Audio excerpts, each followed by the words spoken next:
Aqui eu trago para vocês um estudo realizado ali no grupo também pela Janine, que justamente verificou esse tratamento da pessoa com diabetes idosa, né, nos diferentes níveis de cuidado, né?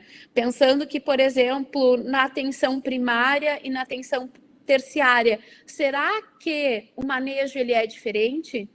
Será que a questão de avaliar essa condição e essa meta terapêutica, essa meta de controle glicêmico, ela é diferente nesses níveis diferentes de atenção, né, e de cuidado?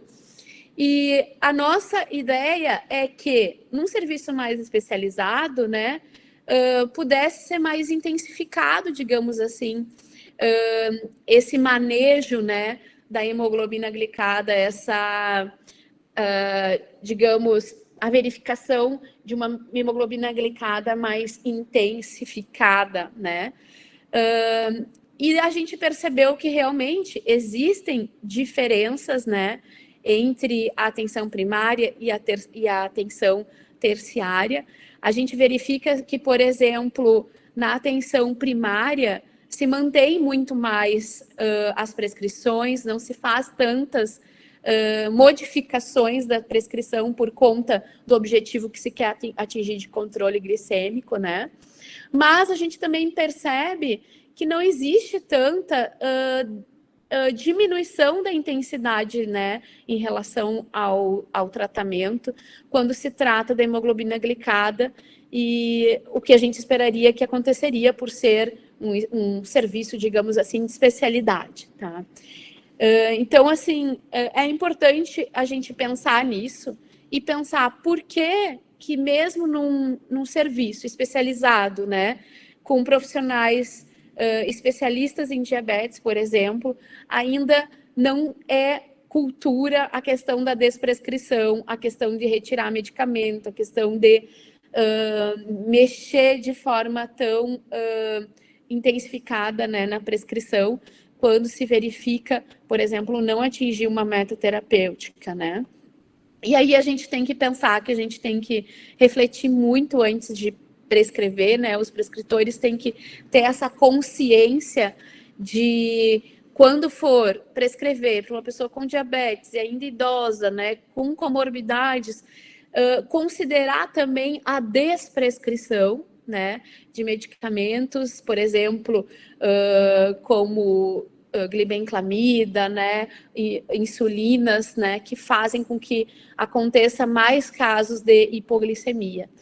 E a gente tem que perceber que este controle, que às vezes é considerado moderado, pode ser melhor para a pessoa e para a qualidade de vida dela, que não vai precisar, por exemplo, acordar durante a noite com uma hipoglicemia, como a gente via nas oficinas, né? Que aquilo ali influenciava na adesão ao tratamento, porque a pessoa associava ao medicamento que estava utilizando e daí não utilizava o medicamento. E todas essas questões que estão relacionadas à qualidade de vida interferem diretamente à adesão ao tratamento, porque a pessoa realmente quer ter uma vida tranquila, uma vida equilibrada, digamos assim, né? Uma vida que ela possa realizar as atividades normais dela. E por conta desse medo, muitas vezes, que a pessoa sente de ter uma hipoglicemia fora de casa, ou então de estar de noite sozinha e acordar em hipo, né, e não saber o que fazer, isso faz com que ela viva realmente em pânico, né. E isso foi uma fala que muitos dos pacientes com os quais eu trabalhei durante o doutorado falavam, o quanto medo eles tinham da hipoglicemia, o quanto medo da insulina, né? Porque eles associavam que insulina seria o fim, que depois da insulina não viria mais nada, né? Que não teria mais volta, digamos assim. E esse artigo é uma revisão, né, que fala da polifarmácia e nessas condições de paciente idoso, né? Que a gente tem que verificar, então, que vai muito além o manejo, né? A gente não pode focar apenas no controle glicêmico quando a gente está trabalhando com a pessoa com diabetes, mas a gente tem que pensar nessa melhora de sintomas que eu comentei, né? O quanto que eu tendo uma melhora de sintoma, eu vou ter uma melhora da qualidade de vida. Eu tenho que pensar em reduzir os riscos de complicações, que querendo ou não é o que a gente olha, né? É para onde a gente olha quando a gente verifica uma pessoa que já está ali numa complexidade maior, que eram os pacientes que a gente atendia no nível ambulatorial, né? Então, a gente já tinha pacientes que já vinham amputado, a gente já tinha pacientes com pé diabético, com problemas com neuropatia diabética, né, com retinopatia. Então, essas pessoas, elas já têm uma carga da doença muito forte, né? E a gente tem que pensar no quanto a gente consegue reduzir esses riscos das complicações. Porque muitas vezes, quando ela vem para uma consulta com a enfermeira para avaliar os pés, por exemplo, quando que ela teve essa avaliação de pés sendo realizada em outro momento? Muitas vezes não, né? Quando que ela teve essa avaliação, por exemplo, bucal dela avaliada com essa perspectiva, né, de pessoa que tem diabetes? Talvez não.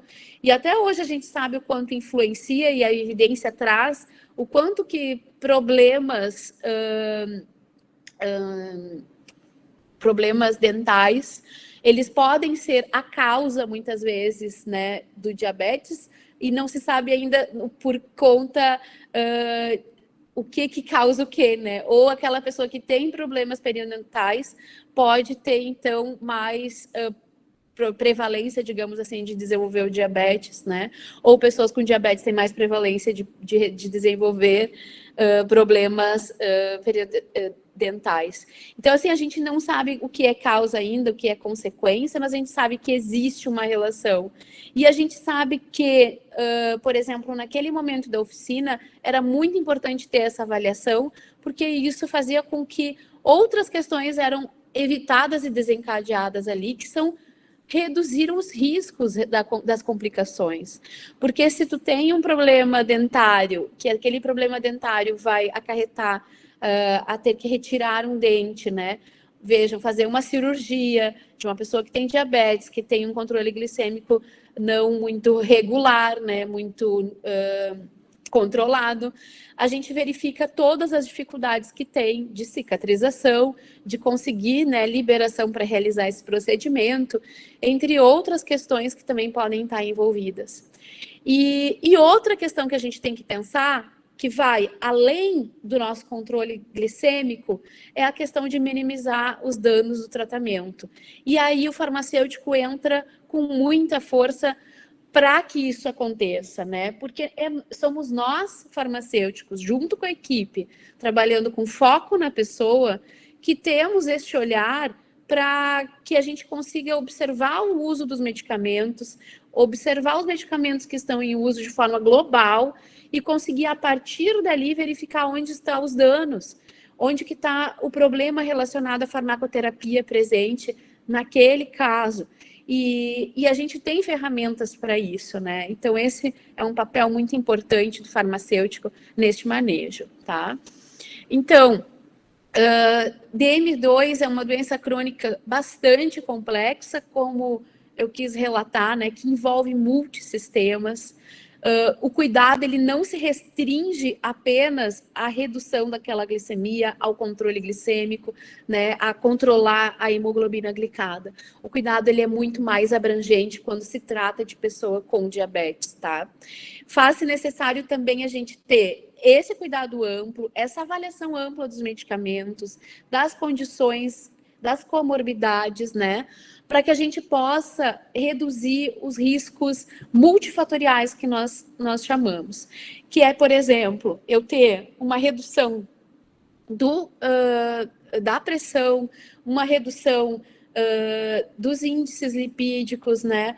Para eu conseguir, por exemplo, trabalhar de repente na cessação tabágica dessa pessoa, né? Melhorar algumas questões de estilo de vida para que seja mais saudável, a fim de reduzir realmente a morbidade e a mortalidade relacionada à doença.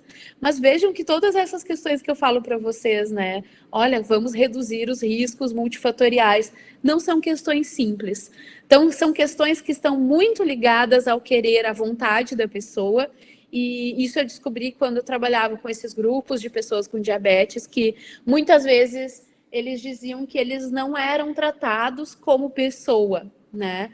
Que eles eram tratados como sistemas, como uma real doença que tem que ter um controle glicêmico tal.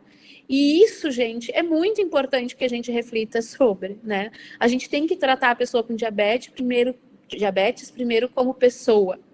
E a gente tem que, a partir das ferramentas que a gente tem como profissional de saúde e integrados na equipe, pensar em como a gente chega, né, nessas questões aqui que a gente sabe que são importantes de serem tratadas, de serem mexidas, relacionadas ao estilo de vida e à mudança de hábito das pessoas.